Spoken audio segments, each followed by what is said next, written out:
Come here, son, nephew, young man. Let me holler at you. Yesterday or last night, Ryan Garcia finally stopped making excuses and fought elite competition. Luke Campbell wasn't elite competition. He's way better. Anybody who trains is a better fighter than your average man, but there's levels to boxing. Luke Campbell is like a B or C level fighter, maybe B because he was a champion, but you know, even champions on certain levels might be in the right place at the right time in a weak division or in a weak era. And Campbell is a combination of all three. I got all types of papers hanging up in my visor. Don't judge me. Anyway, I'm on my way to take my son to play some paintball. That's good. Good survival exercise, good cardio, good realistic life situation training. Because if you think you just going one man against five people and not taking cover, preferably versus concealment, you get to find out what you actually can do when you're playing paintball. Anyhow, you had people out there really thinking Ryan Garcia had a chance against Tank Davis. There's a reason Garcia kept making all the excuses against. I think him and Devin Haney. He brought Devin Haney's name up like he wanted to fight him, which he didn't. And who else? And maybe Shakur Stevenson. And one more of the elite fighters at 135. And I think he might have brought Regis Prograde's name up. And what I think happened was he was hoping that because Tank is so much shorter and his arms are so much longer that he could just outbox him and keep him at the end of his jab all night. But Tank Davis is, number one, his boxing IQ is extremely high. Number two, that's being doubled, tripled, fueled by being under the tutelage of Floyd Mayweather and the Mayweather family. That's a boxing family for generations. Floyd Mayweather's been putting on gloves and been getting advised on how to box by professionals since 3 years old. They've known the business of boxing for the longest. And then on top of that, maybe just a bit of a side note. But on Oscar De La Hoya, Floyd outboxed and outmaneuvered him in the business of boxing as well. So you're dealing with a different type of animal with Tank Davis. And the guy has one punch knockout power. Now, here's the problem with modern boxing fans before I break down why I could already tell you Garcia didn't have a chance against Tank Davis. A couple of guys were wanting to argue with me online, and I bet a couple of dollars on the fight. Tank was the favorite, so you can't win as much when you're betting on the favorite. But I bet on Tank to win, and I bet on him winning by knockout. I thought he was going to go in the fourth round, and if you saw in the second round, that almost happened, and I'm gonna tell you why briefly.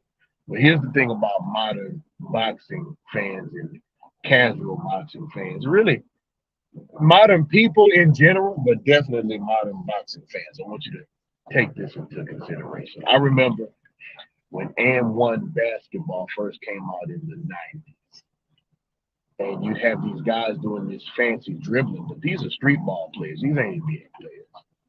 So you got guys coming to real basketball tryouts, doing all these tricks and all this kind of stuff, and you're not making anybody's team like that back in the 90s. No coach was having that, not any coach with some sense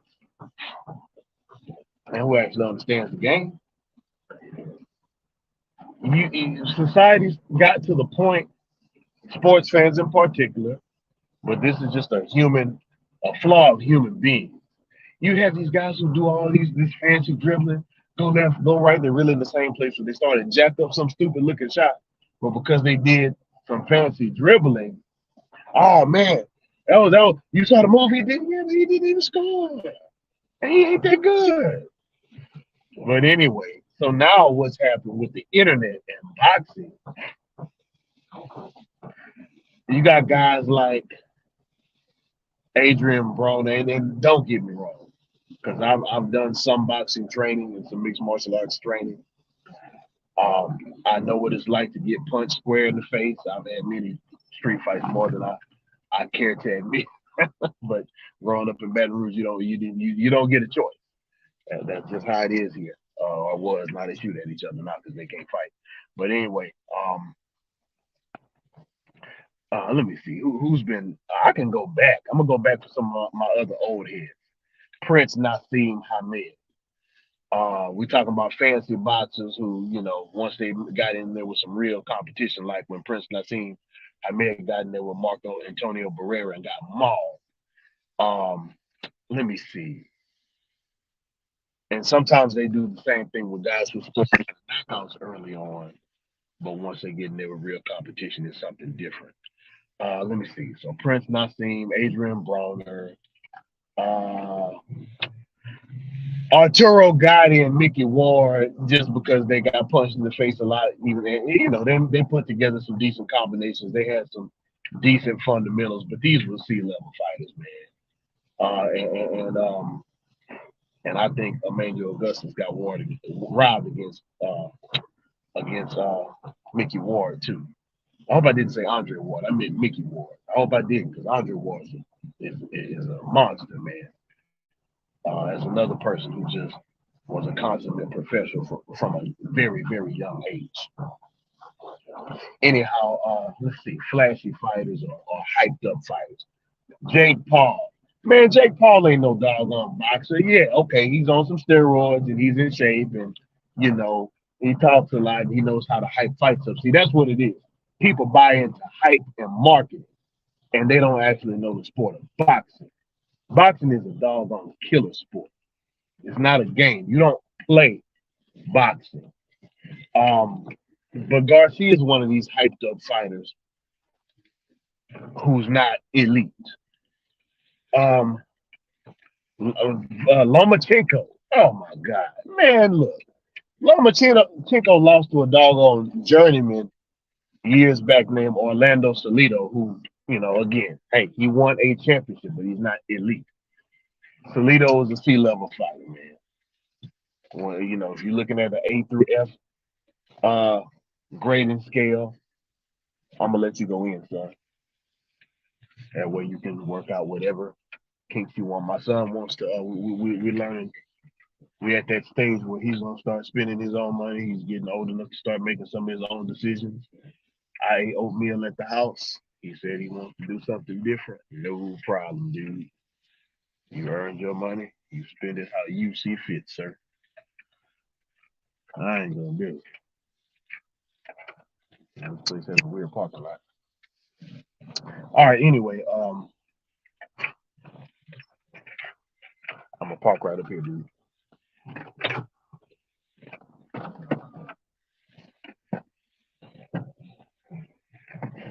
Sorry about that, y'all.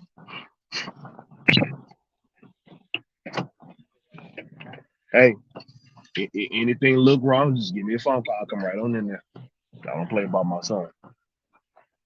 Sometimes people see a black child by himself and think he's uh, fatherless or underrepresented. Not that one. Don't play with mine.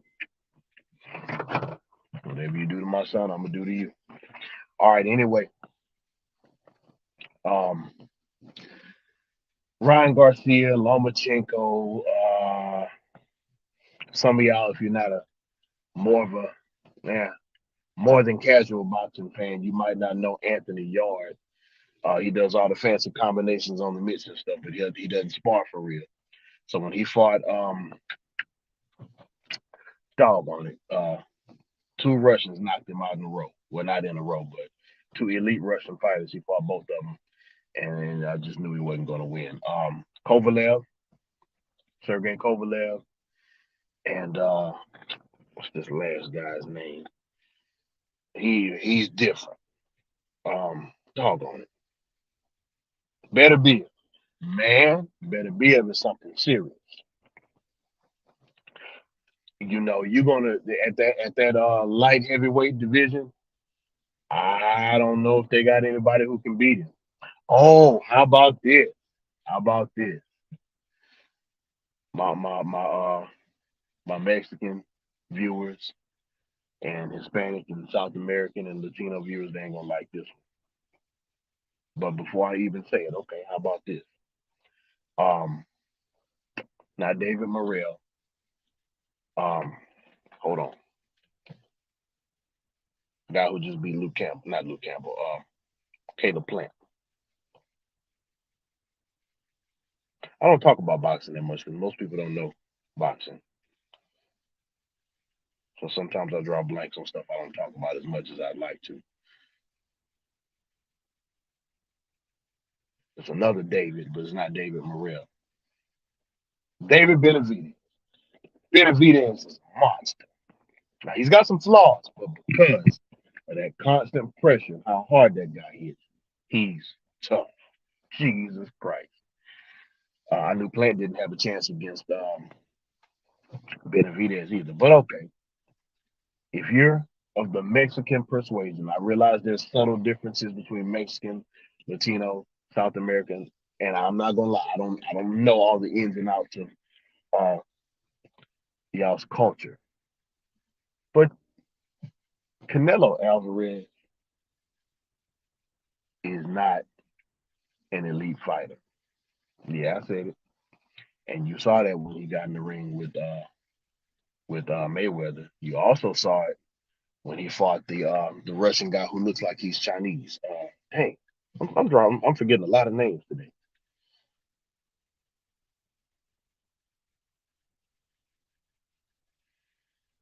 Dimitri Bivol. I don't think Bivol can beat Better Be It either.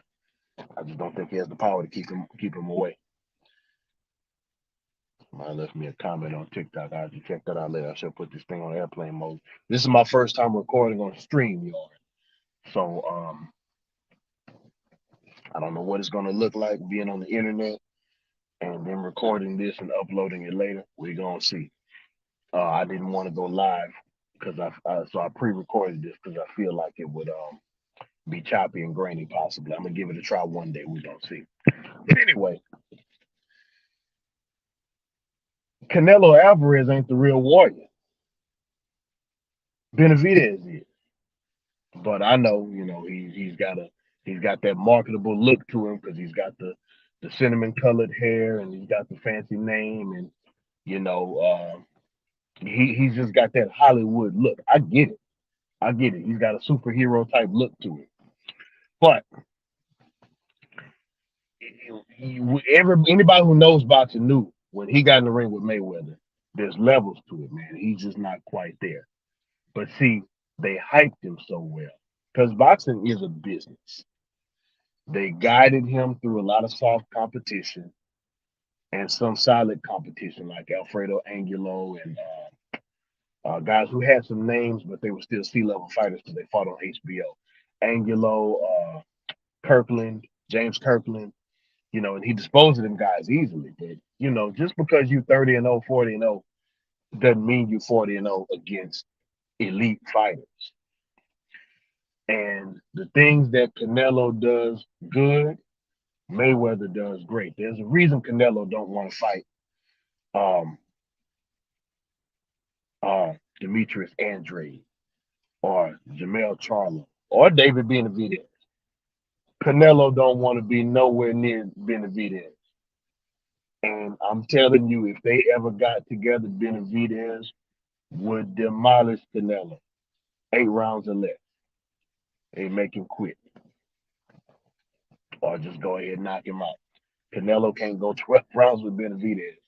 And if you think he can, I'm sorry, but you don't know boxing. Now, what does that mean for life and for manhood? First of all, if you're going to be betting on fights, let me say one more thing about boxing. Back when I was young and a little bit more emotional and didn't know boxing, I'm going to give you a perfect example. When I got my feelings hurt,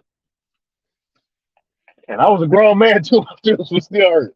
I was a Roy Jones fan growing up, but I did not understand how bad Roy Jones' fundamentals were. There's guys who are training with Roy Jones now.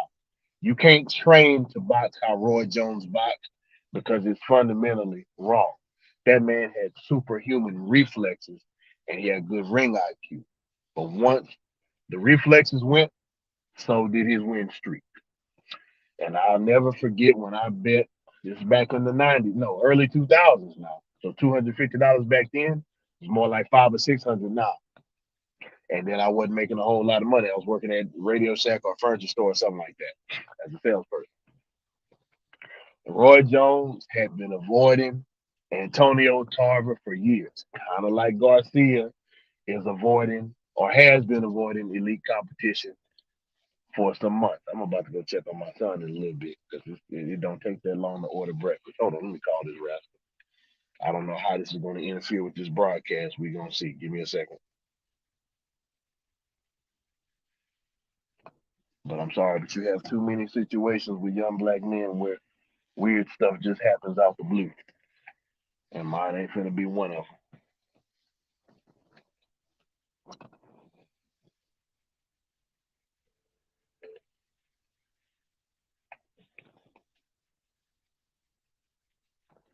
Hey, what's going on, man? Okay. Or this is your paintball day, so figure out what you're going to do. Okay, dude. Bye. See, he's having to learn. This paintball thing gonna hurt him more than it hurt me, and I'm having to let him learn the lesson. You know, if he wants to waste his money, fine. If he wants to waste his time, fine. He could have eaten already, but sometimes you don't figure stuff like that out until you're grown. And I get it. Sometimes you might have a taste for something in particular, whatever. But he's an athlete. Well, he recently revealed to me that he don't want to be a serious athlete anymore. He'd rather just play. Okay, that's on him. But I told him if you're not going to do certain things, like for example, I was giving him homework assignments on the sports that he says he wants to, or said he wanted to participate in. And I had been telling him, hey, without the knowledge of the game, once it's time to get to the elite level, and see, this does tie in with this conversation. He decided, look, he got a realistic dad who understands sports and understands the difference between good, great, and elite. And if you don't understand the sport and have a high IQ, unless you are some type of freakish athlete like Deontay Wilder, um, let me see who's just an athlete in basketball who I think doesn't have the best basketball IQ. I don't know. Basketball is tough to pull it off in. I think baseball is the same way personally. Um, I can't. That's the only athlete I can say doesn't have the best sport IQ, but because they're such a monster of an athlete, it kind of didn't matter. You might have some guys like that in MMA. Uh, Brock Lesnar has high wrestling IQ, but he started mixed martial arts so late. So just by default, not that he couldn't have learned if he started earlier, but by default, he didn't have the best mixed martial arts IQ. That's why when first time he fought Frank Mir, he got caught in a situation where Mir, I want to say he, what did he get him with a key lock or an armbar or something like that. I can't quite remember. That's so long ago. Now the next time, the freakish athleticism of Brock Lesnar was just too much. When he fought Overeem too, in addition to having that pre-existing rib injury, Overeem is just an elite level striker.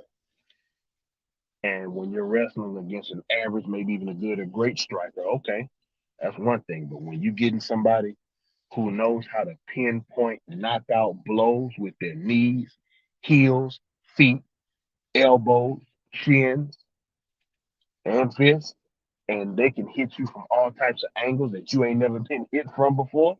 It's the punches that you don't see coming are the ones that surprise you. So yeah, if you don't have the IQ in addition to the fundamentals, it don't matter. But anyway, back to Jones and Tarver. I was just captured by the mystique of Roy Jones. And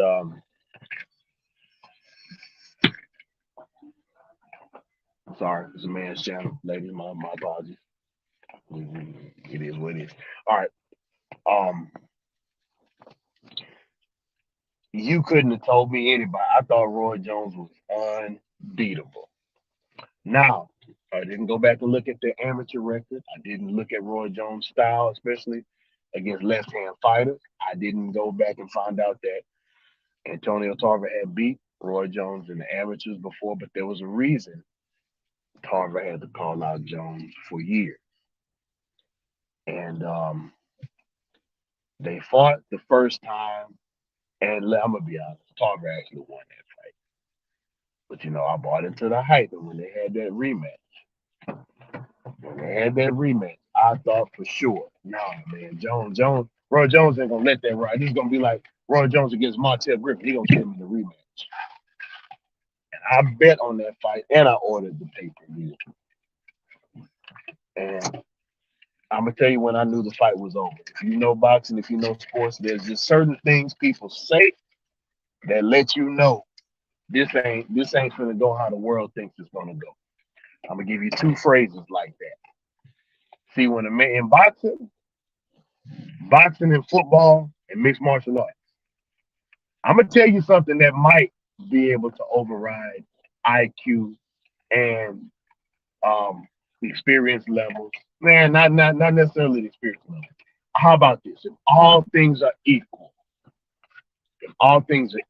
let me tell you how you know what can sway a boxing match or any type of killer sport. When you got a joker that's ready to go to the grave or the hospital, and you got to send them there, if you want to get to the winner's circle, that person's going to win. When a joker makes it up in his mind, hey, you know what? I ain't losing nothing. I'd rather go to the grave or the hospital before I lose it. You're going to have to pull it off if you plan on winning tonight. You in trouble. Your favorite fighter's in trouble. I'll give you two instances I can remember in particular. Buster Douglas and Mike Tyson. See, a lot of people don't pay attention to what's going on before the fights. Them odds makers, they know because they're around the fighters and around the fighters' training habits and training camps and so forth and so on. I hate little small areas where the traffic is just jammed. You can't get out to make a left turn. Anyway, Buster Douglas's mama died before that fight with Mike Tyson. And in the press conference, Buster Douglas was just zoned out in one of these particular press conferences after his mother died. And that's all he could think about. That's all he can talk about. He just got tired of talking at one point. He was just like, look, I'm dedicating this fight to my mama. My mama didn't get to see me be the world heavyweight champion. I owe it to her. If Mike Tyson want to beat me, he gonna have to kill me. I'm winning this fight. I don't care what y'all say. Hey, I was young, and look, now you can look back at all the footage and stuff because of the internet. But Mike Tyson had actually knocked Buster Douglas down at one point in that fight. But here's the problem. He didn't kill him. Because that man made it up in his mind and in the depths of his soul. If you want to win this fight, you're going to have to kill me, Tyson. And he ain't kill him. And Tyson had been partying with hookers and snorting cocaine and stuff like that. So you basically, this man turned what was a boxing match for Mike Tyson into a death match for him. And he's fighting like, hey, no, sir, I ain't dead yet. And Mike Tyson was like, what manner of man is this? What's going on? And eventually, even gave Tyson a long count. He still couldn't. It just wasn't what it was. But Douglas literally knocked him senseless. He knocked his mouthpieces out of his mouth. They let that fight go on. He actually might have hurt, hospitalized, to kill Mike Tyson. One more time when that happened. Lamon Brewster versus Vladimir Klitschko. And I think it might have been the same thing. Either Brewster's mom had just died or she was sick or something. And I can't find the clips of the press conference for nothing. I'm not willing to sit through all of them. But if you look through those press conference archives, that one's a little bit harder to find. But that dude was crying. He was in that press conference. And Vladimir Klitschko is a better boxer than Brewster. Shucks, Mike Tyson was a better boxer than than Buster Douglas. But these people had it in their mind, hey, I ain't losing nothing. If the only way I'm losing is you put me in the casket. I'd rather lead this planet than lose this fight. About that seventh round, I mean, Klitschko was pummeling Brewster, but he punched himself out. Because by all accounts, in a normal situation, Brewster should have been out of there, but that man wasn't fighting like a human being. Now, with Jones and Tarver in the rematch, it was a little bit different. Because with the Jones and Tarver rematch, Tarver already knew he could beat him. And deep in his mind, Jones did too. That's why he avoided the fight so long. Kind of like Garcia had avoided Tank and these other elite level fighters talking about he's got mental illness and all this kind of stuff. No, Joker, you just ain't want to fight. But when that bell, when they did the pre-fight instructions from the referee, they asked Jones and Tarver, do you have any questions? And man, when they turned to Antonio Tarver, they said, you got any questions, Antonio? Yeah. You got any excuses tonight, Roy? I said, huh? Because in that first fight, Jones was saying he was weight drained from coming down from heavyweight or something like that. I think Jones was on steroids at one point too, and when the Balco Lab controversy happened, you can look up Balco Labs. But I think Jones was on them steroids and got off. In addition to coming down from heavyweight after beating John Ruiz for the heavyweight championship. But it didn't matter. He just, Tarver had his number. Styles make fights.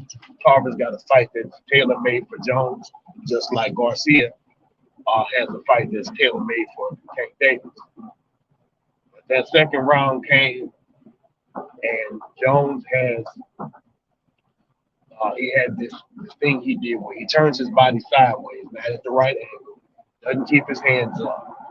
But versus the left-hand fighter, if you got your body turned this way and you got your hands down, and Roy Jones would do kind of like no-look punches. But the problem with that is you're throwing your punches. Like you throw a left, you're supposed to keep this hand home. But when you got bad fundamentals and you don't keep that right hand home, you're open for a left hand, the left hand counter. And Roy Jones either threw a jab or a left hook, but he didn't leave that right hand home, and it was good night. Tarver hit him square on the kisser and darn near put him to sleep. Just like Tyson, Jones got up, he didn't know where he was. That fight was over. They did another rematch, and I think I can't remember who won the third match. It just kind of didn't matter. I'm like, hey, wait a minute. What I thought I knew about boxing ain't what I knew about boxing. Studying sports and understanding how sports work matters more than physical ability. A lot of modern sports fans don't get that. A lot of modern athletes don't get it. I was talking to a few coaches, including my son's trainer, and he was like, a lot of these kids don't do that. They don't understand. If they want to get to the elite level, you got to understand sport. So when I saw people saying Ryan Garcia was going to beat Tank Davis, I knew I was just looking at a bunch of people who either A, don't know boxing, B, they caught up in the hype train, or C, let's call it what it is. He's a Mexican fighter, and they backing that Mexican fighter. And I ain't mad at you for that. If you're a white man and you back white fighters, okay, that's been done like that historically. White people do it, black people do it, Mexican people do it too. Now, somebody had to say, people back fighters and athletes of their own nationality. Now, in America, unfortunately, you'll have black American fighters, and sometimes racial lines get drawn in America where Americans want back black American fighters. Like I remember you'd have Americans cheering against like Ricky Hatton against Floyd Mayweather. People would cheer Tyson Fury against Deontay Wilder, who were from America. And I can go on. But okay, it is what it is. So with white folks, sometimes they just want to see white fighters be white. It is what it is. And I ain't mad at you, okay? And be a man and admit what it is, but okay, it happens. Now, Garcia ain't who a lot of y'all think he is. Yes, he has a great amateur pedigree, but the amateurs and pros are different. Here's the first reason why Garcia didn't have a chance against Tank Davis. Tank is like 12-0 against previous champions. I want to say undefeated champions. but definitely 12-0 against championship level fighters. Garcia ain't never fought anybody undefeated at all. He hadn't fought that level of competition. 1. 2, pulling out of fights. If you're that confident that you're the greatest fighter on the planet, like you say you are, what you backing out of fights for? Where did you ever see any of the great Mexican champions? Julio Cesar Chavez, Roberto Duran. When you ever see these guys run? De La Hoya. De La Hoya fought everybody. De La Hoya was a dog. De La Hoya fought everybody. He didn't beat everybody. Fernando Vargas, Floyd Mayweather. He moved up to doggone what, like 160 or 168 fought Bernard Hopkins. Ike Cortez. Cortez got robbed in that fight. But okay, he still fought him. Felix Trinidad. I can go on. Hey, Garcia didn't never believe in himself like that. Y'all just didn't pick up on it. 2, being on Instagram all the time and being a model. Boxing is a killer sport, not a model sport. Now, the way boxers are flashy, real boxers, is different than modeling. Like James Toney wears big jewelry and smokes big cigars. Floyd Mayweather, Money Mayweather, that was really a persona. You don't even do all that stuff anymore. Oscar De La Hoya was the golden boy. Oscar De La Hoya is a doggone cross-dresser. Fine and dandy. Get in the ring and call him a cross-dresser to his face and watch what he do to you, even in old age. Your average man on the street, your average high school kid, you can take a doggone college football player and put him in there with De La Hoya at 50, 60 something years old, cross-dressing and all. De La Hoya whipping bad and probably ruin him psychologically. I saw styles make fights, right? So, the weight drain clause, the rehydration clause, that mattered too. Garcia wasn't at a comfortable weight. That's business. That's Floyd Mayweather, the money team, one-on-one. They've been doing that to guys when they move up in weight class. They're fighting a naturally bigger. But when you look at the fight with Garcia against Luke Campbell, Garcia gets reckless and he overcommits. When he thinks he can knock a fighter out. And when you overcommit in boxing, you're supposed to keep your shoulders balanced. So when you lean in, you're going off balance, you're leaving yourself open, your posture's wrong for defense. And that's how Campbell caught him with a clean left hand, which sat him on his behind. But here's the problem. Tank Davis hits way harder than Luke Campbell. Now, what ended up happening is first you saw in round 2, that same type of left hand. I think Garcia either swung through a hook of his own or looping right hand. Tank Davis, fundamental boxing move. Duck under, left hook. That's one of the first combinations you learn. You throw your jab if you're getting out. You do some type of defensive maneuver. The most common one is bend your knees and duck down. Fundamental boxing. Left hook sent Garcia reeling. Garcia wasn't the same for the rest of the fight. But now, because he's got his hands up so high, because he's psychologically damaged from that left hook, now he's looking like, okay, I can't get hit with another one of them. But the angles, shorter fighter punching up at the taller man, left-hand fighter versus right-hand fighter angle and dynamic. And you got a crushing puncher, lightweight who hits like a heavyweight. Hit him in the liver. A lot of people think Garcia quit. He ain't quit. He got hit in the liver, man. You catch a liver shot, it ruins, throws. I ain't gonna say it throws your equilibrium off. I never got hit in the liver. I just know what it does. But it basically paralyzes you, and it can have like a delayed effect, like what it did against Garcia. That man ain't quit. I'm gonna give him that. He ain't quit. I ain't saying, well, again, this is the same guy who's been pulling out fights, but I'm gonna give him the benefit of the doubt. I don't think he quit. I think that was a well-placed liver shot, and I think he just folded. A lot of guys go down from liver shots. There's a guy here who's a local Baton Rouge boxer. His last fight with Charles Conwell, I don't think guys. You can look it up with Charles Conwell. Charles Conwell fought him with a liver shot and ended his. I don't know if he ended his career, but the guy in some more. Decent fighter, C-level fighter, D-level fighter. Every time he stepped up against uh, undefeated competition, he just couldn't get it done. Anyway, here's the last thing. When I went to look at the betting odds, FanDuel will give you a parlay on some darn near impossible stuff. You got to get like 7 things right to get your parlay and put up like $10 and get $2,000 on FanDuel, right? They didn't want to parlay Davis by win and Davis by knockout. See, if you would have parlayed something like Davis by win, Davis by knockout was in a round, they'd be paying thousands to all kind of people who made 10 or 15. I put 100 on the win and 50 on the knockout. I wasn't sure about the knockout. I was pretty sure, but not very sure.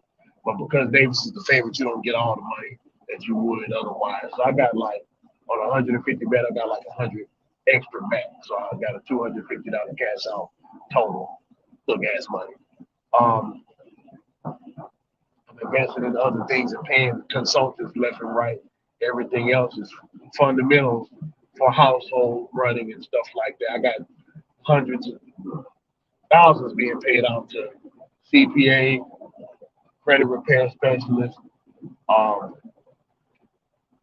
doing some more investing on the stock market. So I'm reshaping how my family does finances for the future. So I wasn't willing to bet 1,000, 1,500, maybe 2,000 like I would have liked to this time.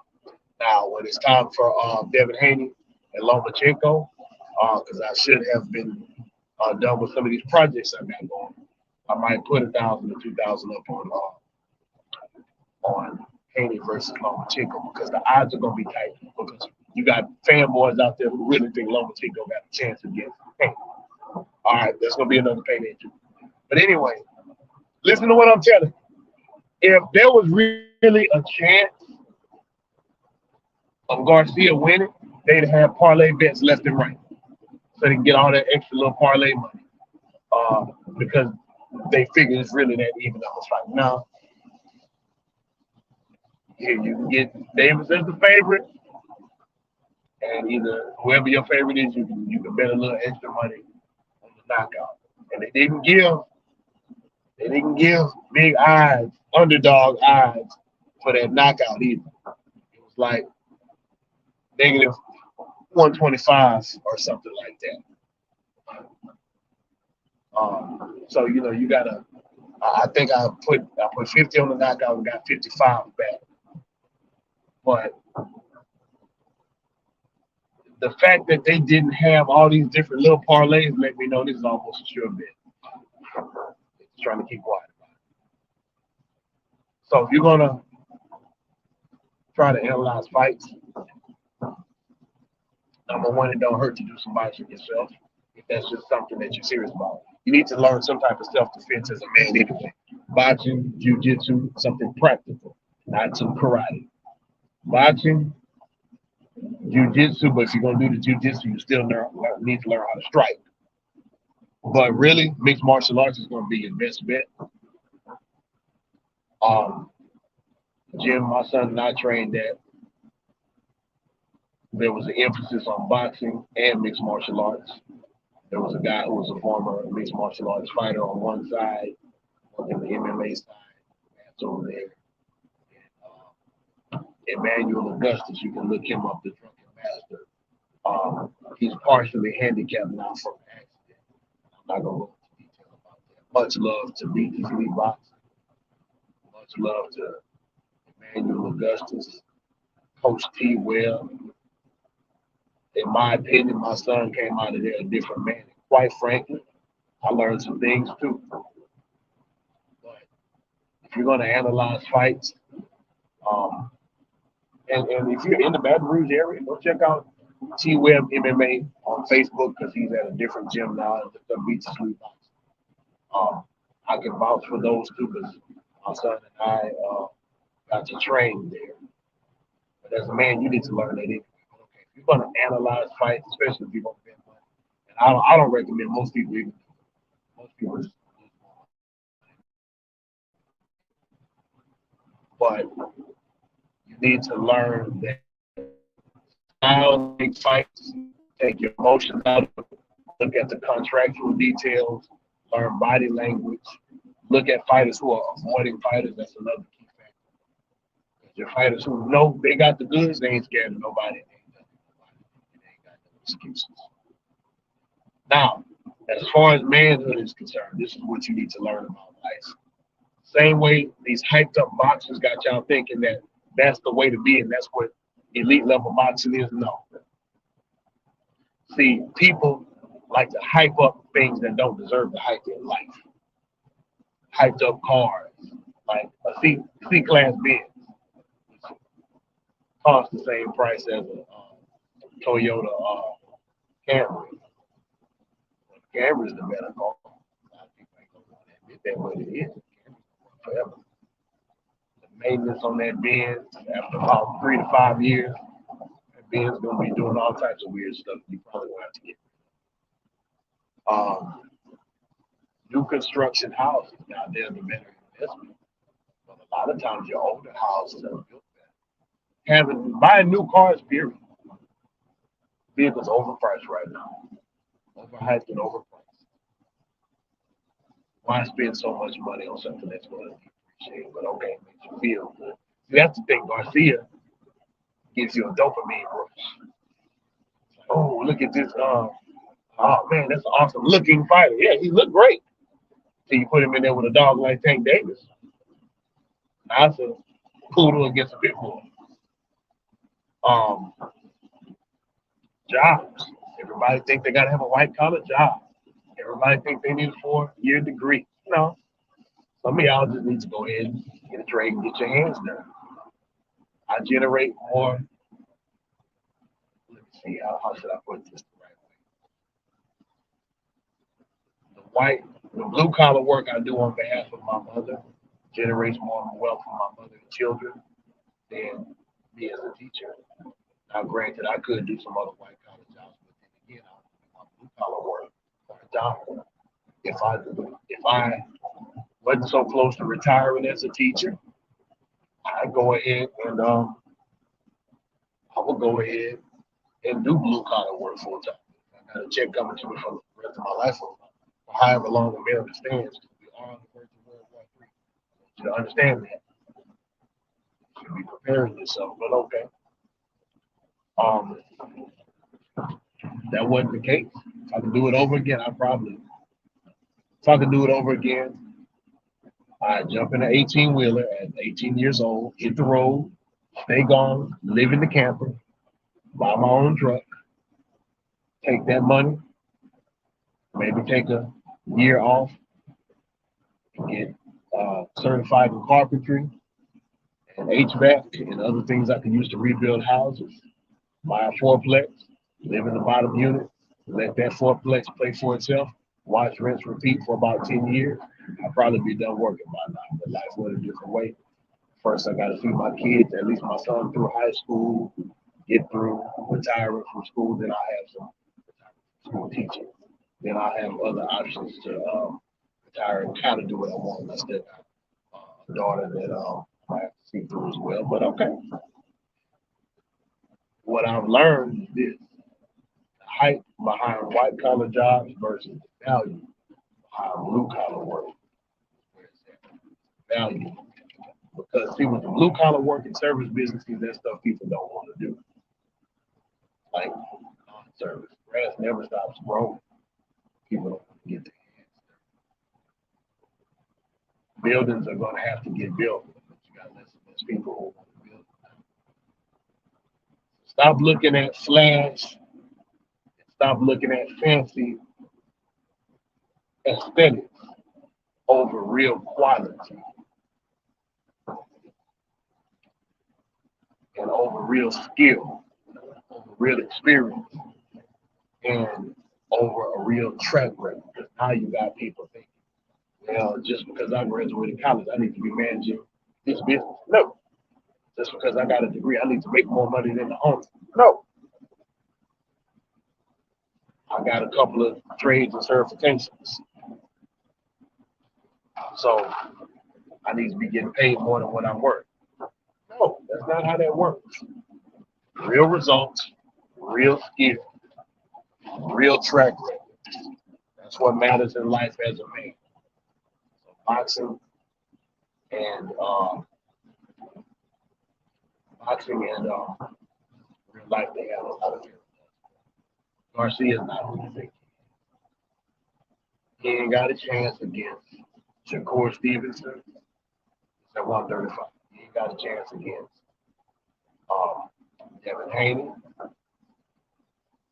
Not coming up named Frank Martin. He might not have a chance against him. He didn't have a chance against Tank Davis. At 140, he ain't got a chance against Josh Taylor.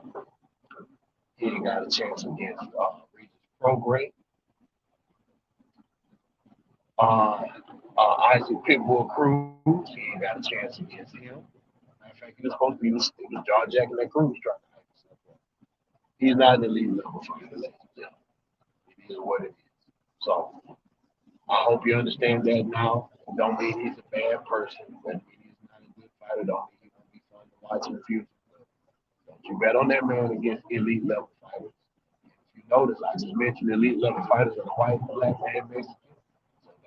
You're like, oh, Renaissance man, you just ain't no Mexican fighter. Pitbull Cruz is a good fighter. Not great. Benavidez is a monster. You got some dogs out there all races. Garcia ain't one. It is what it is. Real results, real skill. It's going to be being fancy any day. That's in any sport, any job, any aspect of life. That's it. Hit the like button. Doesn't hurt you to hit the like button. Share this content with somebody whose feelings might got hurt from watching Garcia get knocked out. There's a reason for it. They need to learn. Merchandise is available. I'll post a link to where you can purchase t-shirts from the channel. And as always, the will to win, the will to survive.